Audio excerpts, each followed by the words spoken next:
तो hello guys, कैसे हो आप सब। उम्मीद करता हूँ बहुत अच्छे होगे और अपनी स्टडीज़ को बहुत अच्छे से कंटिन्यू भी कर रहे होगे। तो गाइस, आज चाय की चर्चा में हम बात करेंगे आज के करंट अफेयर्स के बारे में। जैसा कि आपको मालूम था कि रात में नेटवर्क का कुछ इशू रहा था, इस वजह से आपकी लाइव क्लास नहीं हो पाई थी। इस वजह से आपकी मॉर्निंग की जो वीडियो है वो भी प्री रिकॉर्डेड लाइव है और इसके बाद में शाम को आपका वीकली टेस्ट होना है। दोस्तों, आप लोगों को मालूम है कि अभी हम लोगों को बर्ड फ्लू का सामना करना पड़ रहा है। वर्तमान में हमारा केरल, राजस्थान, मध्य प्रदेश, हिमाचल प्रदेश, हरियाणा और गुजरात, ये इतने राज्य हैं जो बर्ड फ्लू को क्या कर रहे हैं, फेस कर रहे हैं। दोस्तों, देश में बर्ड फ्लू का खतरा जो है, इसी बीच में दिल्ली के मयूर विहार के फेज 3 में अलग अलग इलाकों में पिछले कुछ दिनों में करीब 100 कौवे मृत पाए गए हैं। पशुपालन विभाग के 48 डॉक्टरों का दल इसकी जांच में जुटा हुआ है। देश के कई राज्यों में फैली इस बीमारी के मद्देनजर दिल्ली में कौवों की मौत से तनाव पैदा हो गया है। अभी की अगर हाल की हम बात करें तो एवियन फ्लू से संक्रमित होने वाले पुष्टि के बाद में 1.60 लाख से अधिक पक्षियों को मारने की योजना बनाई गई है। केंद्र सरकार ने कहा कि अब तक केरल, राजस्थान, मध्य प्रदेश, हिमाचल प्रदेश, हरियाणा, गुजरात में बर्ड फ्लू की दस्तक की पुष्टि हुई है। केंद्र ने इन 6 राज्यों की कार्य योजना के मुताबिक चीज़ों पर काम करने के लिए कहा हुआ है। तो दोस्तों, बर्ड फ्लू है, जैसे भी हम लोग कोरोना पैंडेमिक से झेल रहे थे, वैसे बर्ड फ्लू है जो पक्षियों को इन्फेक्ट करता है और उसके बाद में मनुष्य में भी इसका वायरस पक्षियों के माध्यम से प्रवेश कर जाता है। आगे अगर हम बात करेंगे दोस्तों, तो हमारे जो रक्षा मंत्री हैं श्री राजनाथ सिंह जी, इन्होंने अगेंस्ट फर्म डिमांड खरीदी जाने वाली वस्तुओं के लिए कैंटीन सोर्स डिपार्टमेंट CSD के लिए ऑनलाइन पोर्टल का उद्घाटन किया हुआ है। ठीक है, जो आपका दोस्तों आप लोगों को मालूम होगा, कैंटीन स्टोर डिपार्टमेंट CSD है, इसके अगेंस्ट फर्म डिमांड के लिए AFD यानी कि वस्तुओं की खरीद के लिए एक ऑनलाइन पोर्टल जो है इसकी शुरुआत की हुई है।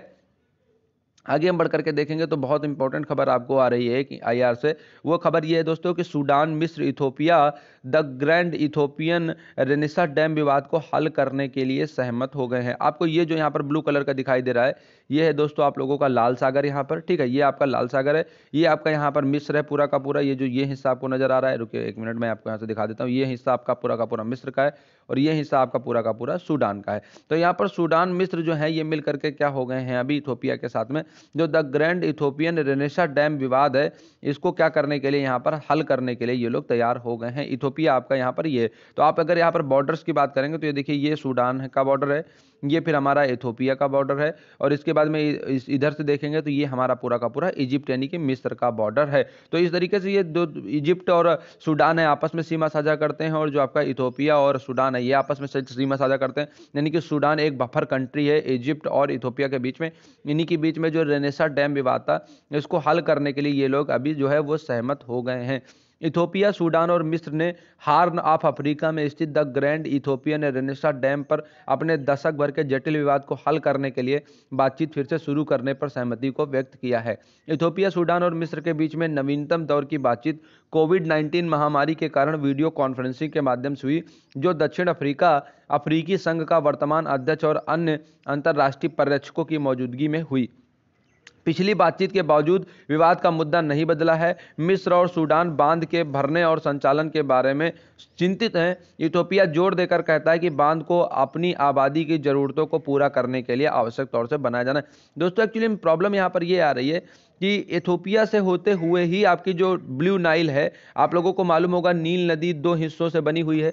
एक है उसमें व्हाइट नील, दूसरी है ब्लू नील। तो जो व्हाइट नील होती है वो आपकी निकलती है कहाँ से, वो आपकी निकलती है विक्टोरिया लेक से। ठीक है, दूसरा क्या होता है कि आपकी जो ब्लू नील है, ब्लू नील आपकी निकलती है टाना झील से, इथोपिया से। ठीक है, इथोपिया के टाना झील से निकलती है। तो यहीं पर ये क्या कर रहे हैं आपका पूरा का पूरा, ये यहाँ पर एक रेनेसा डैम बना रहे हैं और इसका पानी बाद में कहाँ जाएगा, इसका बाद में पानी जाएगा सूडान में और सूडान से बाद में ये जाता है मिस्र में। तो मिस्र और सूडान इसलिए इसका विरोध कर रहे हैं। जो दिक्कत ये आ रही है, इथोपिया कह रहा है मैं अपनी जरूरतों के लिए बांध बना रहा हूँ और ये जो है कह रहे हैं कि अगर आप यहाँ पर बांध बनाएंगे तो सूडान में अगर कभी यानी कि अगर बाढ़ में बांध आपका टूटता है तो सूडान के लोगों के लिए दिक्कत होगी, मिस्र के लोगों के लिए दिक्कत होगी। विवाद पूरा का पूरा इस चीज पर चल रहा है। आगे दोस्तों मैं आपको बताता हूं, अदम्य साहस के प्रतीक रहे कर्नल नरेंद्र बुल का अभी निधन हो गया है। दुनिया की सबसे ऊंची चोटियों पर तिरंगा लहराने वाले अदम्य साहस का प्रतीक कर्नल नरेंद्र बुल कुमार 87 साल की उम्र में इनका निधन हो गया है। उनकी रिपोर्ट पर ही सेना ने 13 अप्रैल 1984 को ऑपरेशन मेघदूत चलाकर सियाचिन पर अपना कब्जा बरकरार रखा था। यह दुनिया के सबसे ऊंचे युद्ध क्षेत्र में पहली कार्रवाई थी। तो आप समझ सकते हैं कि ये कितने बहादुर थे। अभी हाल ही में इनकी नरेंद्र बुल जी की क्या हो गई है, डेथ हो गई है।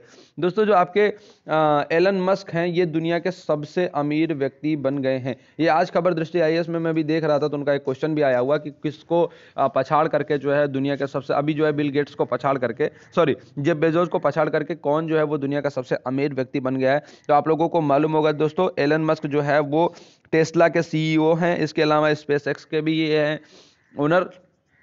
ये दुनिया के सबसे अमीर व्यक्ति बन गए हैं। तो ये टेस्ला के सीईओ हैं एलन मस्क, और ये दुनिया के सबसे अमीर जो व्यक्ति हैं ये बन गए हैं। एलन मस्क की नेटवर्थ 188 बिलियन यूएस डॉलर से भी अधिक हो गई है।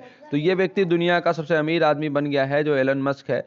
ये दुनिया के सबसे अमीर व्यक्ति बन गए। इन्होंने अमेजन के संस्थापक जेफ बेजोस को पछाड़ दिया हुआ है। आगे बात करें अगर हम, तो भारत 2022 में सुरक्षा परिषद की आतंकवाद रोधी समिति की अध्यक्षता करेगा। दोस्तों भारत जो हमारा है वो जो संयुक्त राज्य परिषद की 3 प्रमुख समितियों की अध्यक्षता करेगा। इन समितियों में आतंकवाद रोधी समिति, तालिबान प्रतिबंध समिति और लीबिया प्रतिबंध जो समितियां हैं ये शामिल होंगी। संयुक्त राष्ट्र परिषद में भारत के स्थायी प्रतिनिधि टीएस त्रिमूर्ति ने इस बारे में घोषणा की हुई। तो आप लोगों को मालूम होगा भी हाल ही में इंडिया की ओर से जो हमारे स्थायी प्रतिनिधि यहाँ पर अपॉइंट किए गए थे, उनका नाम है टीएस त्रिमूर्ति। तो ये आपके लिए यहाँ पर इंपॉर्टेंट न्यूज हो जाएगी। अयोध्या में लागू होगा इंदौर का सफाई मॉडल। दोस्तों इंदौर आप लोगों को मालूम होगा देश का सबसे हमेशा से स्वच्छ शहर का अवार्ड पाता रहा है, तो अयोध्या में भी अब उसी मॉडल को लागू किया जाएगा। भारतीय मानक ब्यूरो ने 6 जनवरी 2021 को मनाया 74वां स्थापना दिवस। दोस्तों जो ब्यूरो ऑफ इंडियन स्टैंडर्ड है वो क्या कर रहा है, अपना 74वां स्थापना दिवस जो है वो मना रहा है। 6 जनवरी 2021 को इसने अपना जो है 74वां जो स्थापना दिवस है वो मनाया हुआ यहाँ पर है। दोस्तों कुल मिलाकर के आज के करंट अफेयर में इतनी खबरें थी जिन पर हमें डिस्कस करना था। क्विक रिवीजन इसलिए किया क्योंकि प्री रिकॉर्डेड लाइव है, इस वजह से मैंने इस क्लास को आप लोगों के लिए थोड़ा सा जल्दी रिकॉर्ड किया हुआ है। लेकिन इसमें से जो इंपॉर्टेंट खबरें हैं जो आपको बहुत ज़्यादा ध्यान में बना करके रखनी है, उसमें से आपका एलन मस्क वाली खबर को याद में बना करके रखिएगा। दूसरे आप इस जो ये सूडान, मिस्र और इथोपिया का विवाद है इसको बना करके याद में बना करके रखिएगा। इजिप्ट और सूडान और इस इथोपिया के बारे में जितना ज़्यादा हो सके उसके बारे में पढ़ने की भी कोशिश कीजिएगा। इतना जितना पढ़ेंगे आप उतना आपके लिए यहाँ पर इंपॉर्टेंट होगा। इसके अलावा दिल्ली में बर्ड फ्लू फैल रहा है, जो कुछ भी आगे इसमें आगे खबरें आएंगे तो फिर उसको हम लोग उस हिसाब से देखेंगे। दोस्तों 8 फरवरी में व्हाट्सएप की एक नई नीति भी आ रही है। अभी उसमें ये कहा गया व्हाट्सएप की नई नीति में कि अब अगर आपको अपना अकाउंट व्हाट्सएप का चलाना है तो आपको फेसबुक को आपके जानकारियों का उपयोग करने के लिए एग्री करना होगा, तभी आप जो है फेसबुक व्हाट्सएप पर अपना अकाउंट चला पाएंगे। अदरवाइज अपना अकाउंट आपका अकाउंट बंद कर दिया जाएगा। देखते हैं अब ये प्राइवेसी के खिलाफ जाता है और चैलेंज होता है, और चैलेंज होने के बाद में इसके रिजल्ट क्या आते हैं। लेकिन फिलहाल प्राइवेसी के साथ में एक बड़ा समझौता आपको करना पड़ सकता है। तो thank you so much, have a nice day.